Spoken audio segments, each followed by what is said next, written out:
Hello everyone, welcome to my channel. This is KP. Bharat के 14th vice president Jagdeep Dhankhar ji के इस्तीफे ने पूरे देश को शॉक में डाल दिया और कहीं न कहीं यह भारतीय जनता पार्टी में आंतरिक मतभेद को भी दर्शा रहा है। लोग अनुमान लगा रहे हैं कि आखिर वजह क्या हो सकती है।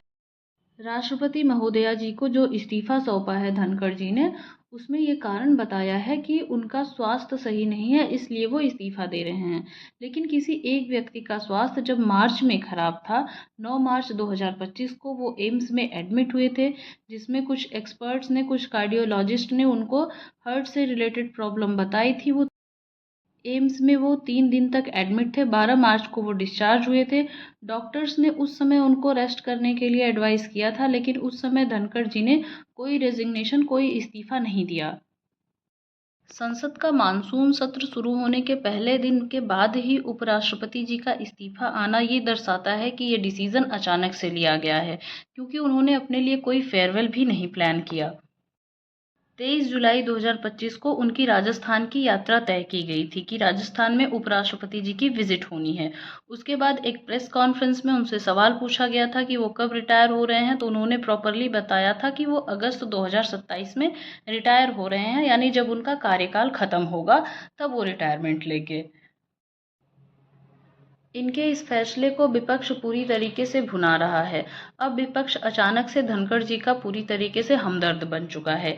वही विपक्ष जो पहले धनखड़ जी का मजाक उड़ाया करता था, चाहे किसानों का मामला हो, चाहे टीएमसी का मामला हो और चाहे सांसदों के निलंबन का मामला हो, हर जगह विपक्ष ने धनखड़ जी को खूब घेरा है और वही विपक्ष आज इनका हमदर्द बन गया है। राजनीतिक एक्सपर्ट्स ये कयास लगा रहे हैं कि उनका इस्तीफा आखिर अचानक से आया क्यों। चीफ जस्टिस यशवंत शर्मा का केस, जिनके यहाँ 15 करोड़ रुपए मिले थे जले हुए, और वो भी एक हफ्ते बाद रिपोर्ट आई थी मीडिया में, तो एक हफ्ते तक इस बात को मीडिया ने दबाए रखा। जगदीप धनखड़ जी ने हमेशा ये सवाल उठाया कि इतने सारे पैसे किसी चीफ जस्टिस के पास कैसे आए, सुप्रीम कोर्ट के जज के पास कैसे आए, पहली बात। और दूसरी बात कि कौन ऐसा है जो न्यायपालिका को कॉम्प्रोमाइज़ कराना चाहता है, जिन्होंने इतने पैसे यशवंत शर्मा को दिए थे। इतना पैसा मिलने के बाद भी यशवंत शर्मा के ऊपर कोई कार्रवाई नहीं हुई, उनको उनके पद से नहीं हटाया गया और उन पे कोई एफआईआर नहीं हुई। जगदीप धनखड़ जी लगातार इन सवालों को उठाते रहे जब भी उन्हें बोलने का मौका मिला। जब सरकार ने कोई कार्यवाही नहीं की, तब ये डिसाइड हुआ कि लोकसभा या राज्यसभा में एक इम्पैचमेंट सौंपा जाएगा। इस इम्पैचमेंट यानी महाभियोग पर 100 सांसदों का साइन होता और वो जाता जगदीप धनखड़ जी के पास, जिसके बाद एक कमेटी बनती जिसकी लीडरशिप करते जगदीप धनखड़ जी। लेकिन ये इम्पैचमेंट राज्यसभा में ना भेज के लोकसभा भेज दिया गया और जिसपे साइन हुआ ओम बिरला जी का, क्योंकि जगदीप धनखड़ जी लगातार यशवंत शर्मा के केस के लिए आवाज़ उठा रहे थे और वो चाहते थे कि उनके ऊपर सही से कार्यवाही हो, और इस केस की लीडरशिप वो खुद चाहते थे, जो कि पूरा मामला भेज दिया गया लोकसभा। हो सकता है इसकी वजह से भी धनखड़ जी के अंदर नाराजगी हुई हो। दूसरा रीज़न, संसद के मानसून सत्र के पहले ही दिन जेपी नड्डा के साथ जगदीप धनखड़ जी की थोड़ी सी गहमा गहमी। उसमें जेपी नड्डा जी ये डिनोट करना चाहते थे कि उनकी बातें सुनी जाएंगी और उपराष्ट्रपति जी की बातें जो है ऑन रिकॉर्ड नहीं जाएंगी।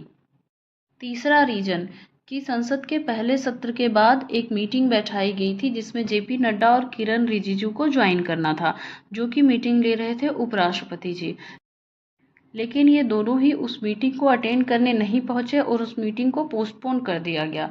मतलब उपराष्ट्रपति जी मीटिंग ले रहे थे, फिर भी ये लोग नहीं पहुंच पाए, या कोई ऐसी मंशा थी जिससे कि ये लोग मीटिंग में जाना नहीं चाहते थे।